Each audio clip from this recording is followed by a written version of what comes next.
বন্ধুরা চলে এসেছি চাকলা ধামে, লোকনাথ বাবার গ্রাম চাকলা ধাম। তো তোমরা যারা পুরনো আমার ফলোয়ার্স ফ্যান আছো তারা তো জানোই আমার বাড়িতে প্রতি বছর লোকনাথ বাবার তিরোধান দিবস পালিত হতো, কিন্তু মা মারা যাওয়ার পরে এখন আর সেটা করছি না। মানে সেই মনোভাবটা আর হচ্ছে না। জানি না পরে কি হবে, লোকনাথ বাবাকে চাইলে আবার নিশ্চয়ই আমি পুজো শুরু করব, কিন্তু যতদিন না পুজো আবার শুরু করছি মা মারা যাওয়ার পর, ততদিন আমরা চাকলা ধামেই এসে কাটাচ্ছি।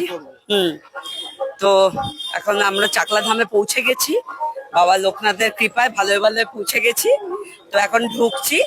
তাই এই যে দেখতে পাচ্ছ আজকে একটা মহোৎসব হচ্ছে এখানে,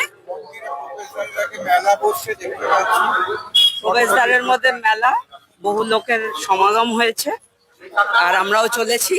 এইরকম মেলা, বাউলের আসর বসেছে আর আমরা এখন ঢুকছি। এদিকে চারিদিকে মেলা চলছে, তো আমরা এখন ঢুকছি। তো চলো আর কি করি না করি সবটাই দেখাতে থাকছি, চলো।